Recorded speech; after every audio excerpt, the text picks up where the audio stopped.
Olá, queridos, que a graça e a paz do nosso Senhor Jesus esteja com todos os irmãos. Hoje vamos estudar a quarta das 7 cartas destinadas às igrejas da Ásia, a igreja que se reunia na cidade em Tiatira. A igreja, infelizmente, iníqua e tolerante, contida no livro de Apocalipse, no capítulo 2, dos versos de 18 a 29. Tiatira era a menos importante das 7 cidades da Ásia, não era nenhum centro político ou religioso. Ela se situava a sudeste de Pérgamo, em um vale muito espaçoso. Historicamente falando, Tiatira foi marcada por uma indústria artesanal e um comércio bastante diversificado e próspero, onde estavam presentes ali padeiros, pintores, curtidores e oleiros. Outro ponto forte da cidade era a metalurgia e as empresas têxteis. Todos estes profissionais se organizavam em associações fraternais, semelhantes aos atuais grêmios ou sindicatos. Não havia em Tiatira grandes templos pagãos, nem muitos judeus farisaicos para perturbar a vida da igreja, nem a adoração ao imperador constituía grande ameaça. Todavia, o problema de Tiatira era que cada associação ou agremiação tinha o seu próprio deus, seu próprio patrono pagão. E seus membros participavam de festivais idólatras que incluíam banquetes oferecidos aos ídolos e orgias sexuais. Historiadores afirmam que seria quase que impossível ser comerciante em Tiatira sem fazer parte desses grêmios. Não participar das agremiações era uma espécie de suicídio comercial, isso mesmo. Eliminava-se qualquer chance de prosperidade. Além da pessoa ser excluída da sociedade com risco de passar fome, ela sofreria perseguição. E é aqui que morava o perigo da igreja. A sua vida econômica estava intimamente ligada ao paganismo. Isso foi fazendo com que ela se tornasse uma igreja relativista e tolerante com relação ao pecado. A iniquidade entrou na vida da igreja e os crentes daquele lugar foram morrendo espiritualmente. Tiatira por fora parecia uma igreja forte, uma igreja próspera, abastada e crescente. Aos olhos de qualquer observador parecia ser uma igreja saudável. Mas por dentro, querido, só Deus sabe o que realmente acontecia ali. A fundação e organização da igreja em Tiatira pode ter sido resultado do testemunho de Lídia e do apóstolo Paulo. Em Atos capítulo 16, verso 14, está escrito: "E uma certa mulher chamada Lídia, vendedora de púrpura, da cidade de Tiatira, e que servia a Deus, nos ouvia. E o Senhor lhe abriu o coração, para que estivesse atenta ao que Paulo dizia." Eu acho super interessante como a salvação de Lídia acontece. O próprio Deus lhe abriu o coração, cumprindo Efésios capítulo 2, verso 8, a salvação pela graça não vem de vós. O verso 18 de Apocalipse capítulo 2 inicia dizendo, olha só, "E ao anjo da igreja de Tiatira escreve, isto diz o Filho de Deus, que tem seus olhos como chama de fogo, e os pés semelhantes ao latão reluzente ou ao bronze polido." Essa apresentação de Cristo tinha tudo a ver com o contexto em que viviam os cristãos daquela cidade. Eles eram expertos no manuseio com bronze. A metalurgia era um setor importante em Tiatira. Essa parte do verso se conecta também com Apocalipse capítulo 1, verso 14, onde Cristo aparece como aquele que tem os olhos faiscantes de ira e que está pronto, sim, para pisar com os pés os inimigos da fé cristã. Este quadro severo nos prepara para as palavras futuras que virão, também severas do capítulo 2, dos versos de 26 a 27, daqui a pouquinho estaremos lendo. Vejamos então o que Jesus tem a intenção de nos mostrar com relação a esta igreja. Olha só o que o verso 19 declara. Vamos lá. Eu conheço as tuas obras, e o teu amor, e o teu serviço, e a tua fé, e a tua paciência, e que as tuas últimas obras são mais do que as primeiras. Interessante isso. Assim como Jesus fez com relação às igrejas que já estudamos até o momento, vemos aqui também que ele, em primeiro lugar, reconhece as qualidades e virtudes que Tiatira possuía, assim também como ele reconhece as qualidades que temos como igreja, como cristãos, como servos dele. Deus nos ama, querido, com um amor tão fraternal e gracioso que, em meio aos inumeráveis defeitos que possuímos, ele prefere nos mostrar primeiramente o que temos de melhor, o que temos de mais digno, o que temos em nós que nos torna mais parecidos com Jesus. Com exceção de Laodiceia, claro, que não recebe nenhum elogio. A igreja de Tiatira possuía 4 virtudes essenciais a todo cristão, a mim e a você. Virtudes estas que não podemos perder de forma nenhuma. A primeira delas é que a igreja em Tiatira era uma igreja ativa e abundante na obra do Senhor. Paulo admoesta a igreja em Corinto a ter este mesmo coração. Olha só o que ele disse. Portanto, meus amados irmãos, sede firmes e constantes, sempre abundantes na obra do Senhor, sabendo que o vosso trabalho não é vão no Senhor. 1 Coríntios 15, verso 58. Apesar de muitos estarem perdidos dentro da igreja, havia uma parcela da igreja que não havia negociado seus valores primordiais. Lembrando de que Deus nos criou para as boas obras. Em Efésios capítulo 2, verso 10, temos o registro que diz, olha só, porque somos feitura sua, criados em Cristo Jesus para as boas obras, as quais Deus preparou para que andássemos nela. Em segundo lugar, a igreja, ela tinha uma virtude linda que era o amor, o princípio fundamental na vida cristã, princípio este que a igreja em Éfeso havia perdido, ela havia perdido o primeiro amor, o prox ágape, como eu já disse antes. Em terceiro lugar, a igreja em Tiatira possuía fé. Aqui fica evidente que a fé sem obras é uma fé morta. A igreja possuía fé e a transmitia por meio de suas obras, como ensinado em Tiago capítulo 2, dos versos de 14 a 17. Em quarto lugar, outra virtude linda dessa igreja em Tiatira é que ela era uma igreja perseverante. Característica essa que define os servos de Deus.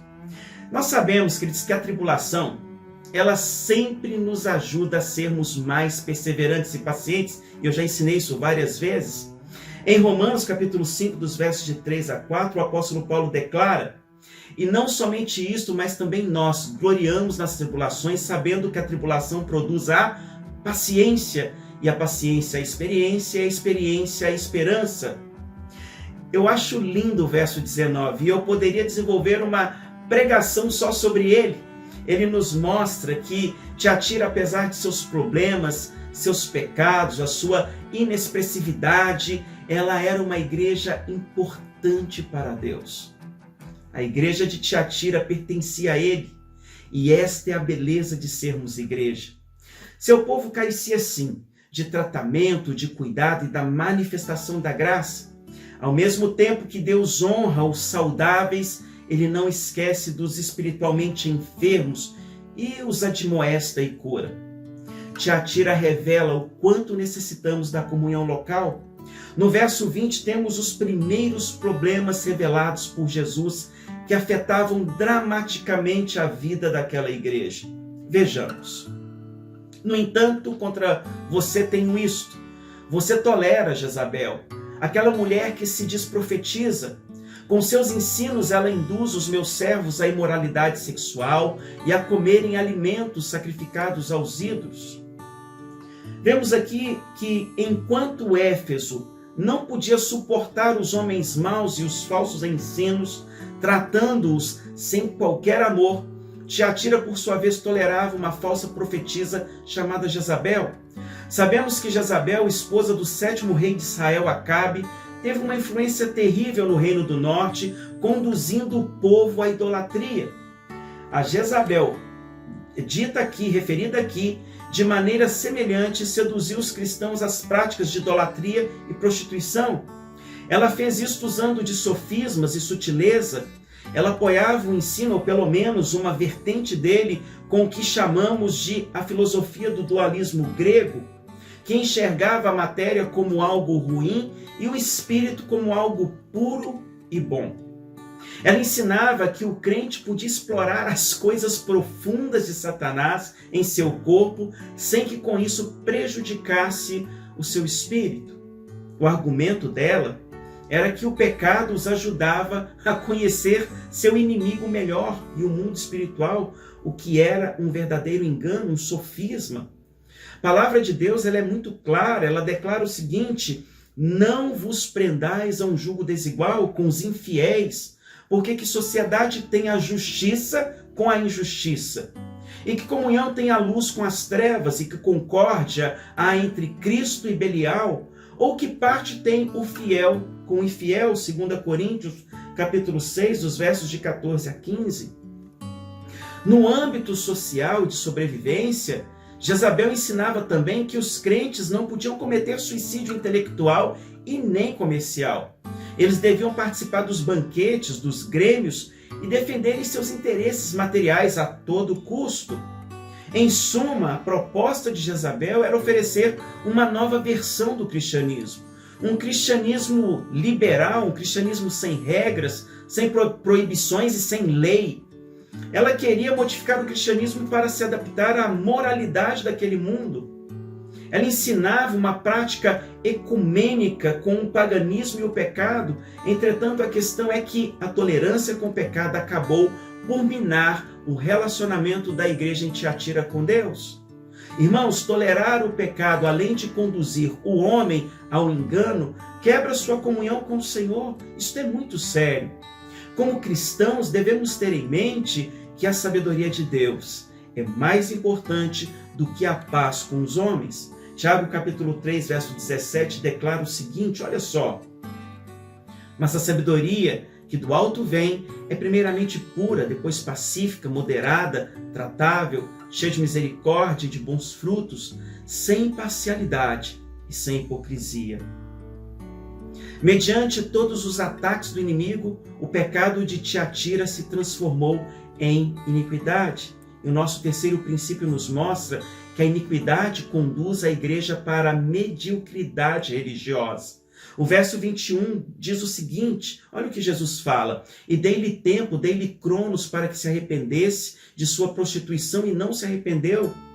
O problema da iniquidade é exatamente este. Ele faz com que o pecado não se pareça pecado. Muitos cometem coisas totalmente abomináveis há tanto tempo que aquilo que cometem consideram normal.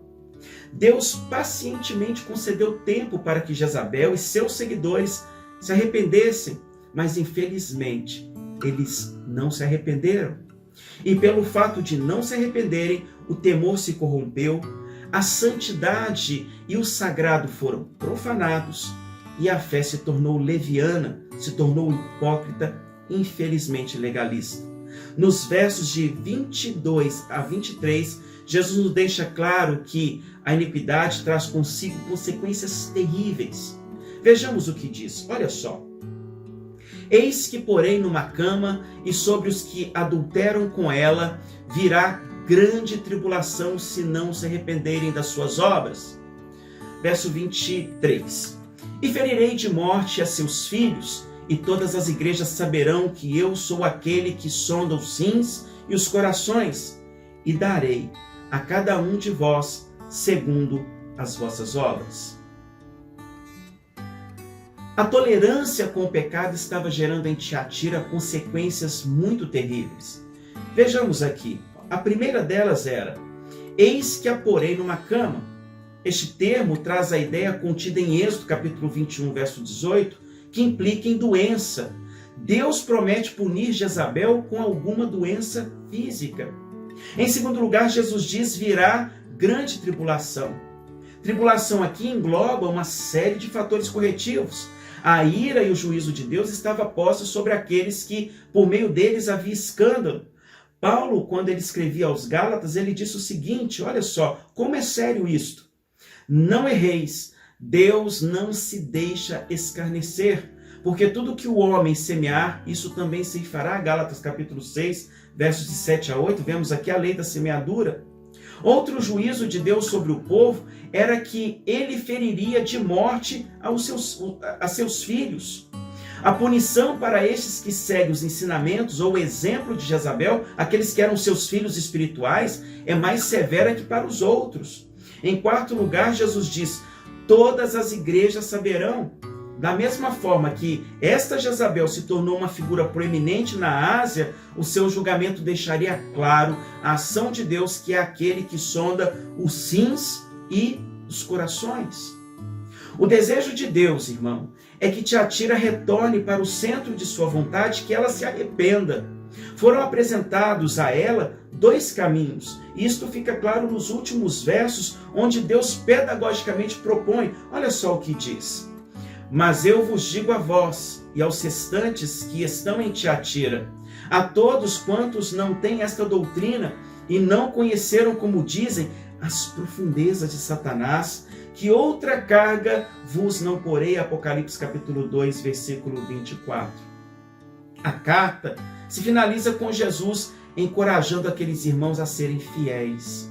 Há 4 pedidos de caráter muito práticos que se estendem a todos os cristãos, se estende a mim e a você. Preste atenção nisso. O primeiro deles é: mas o que tendes, retende-o até que eu venha. Verso 25. Irmão, nós não precisamos inventar jargões ou situações que nos proteja contra o mundo ou as circunstâncias. A palavra de Deus é herança suficiente que possuímos para vencer. Você vence o mundo pela palavra. O Evangelho de Jesus é suficiente para salvar e não precisa das invenções mirabolantes ou das Jezabéis que cruzam por nossas vidas com propostas indecentes ou respostas pragmáticas para problemas e dilemas de cunho muito mais profundos, que envolvem mais a ação da nossa fé e a nossa comunhão com Deus do que qualquer outra coisa ou qualquer outra decisão. Em suma, devemos manter a pureza, mesmo vivendo em meio a tanta influência negativa. No segundo pedido, Jesus diz: e ao que vencer e guardar até o fim as minhas obras, eu lhe darei poder sobre as nações. Versículo 26. Guardar as obras de Cristo até ao fim destaca a necessidade da perseverança, mesmo quando enfrentamos as mais diversas tribulações. A garantia é que Jesus dará aos fiéis o privilégio de participarem deste vitorioso reino messiânico que, está muito próximo. Cada dia que se passa, nós nos aproximamos do fim. Essa carta, ela é mais atual do que se imagina. Em terceiro lugar, Jesus segue dizendo: dar-lhe-ei a estrela da manhã, verso 28. Olha que lindo isso, que recompensa maravilhosa. Jesus Cristo é a nossa estrela da manhã. Nossa maior recompensa é Ele que ilumina os nossos corações e um dia estaremos em seu reino de luz. Finalmente, Jesus fecha dizendo: quem tem ouvidos, ouça o que o Espírito diz às igrejas, verso 29. Para os que insistem em servir ao diabo, ao mundo e a Jezabel, ele promete tribulação e promete morte. Para os discípulos dele, ele promete o dia de sua presença e o privilégio de reinarmos com ele eternamente. Estes são os dois caminhos propostos por Deus a todo ser humano.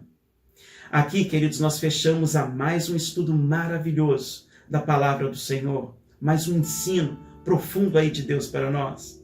Eu espero que você seja ricamente edificado e abençoado com esta mensagem.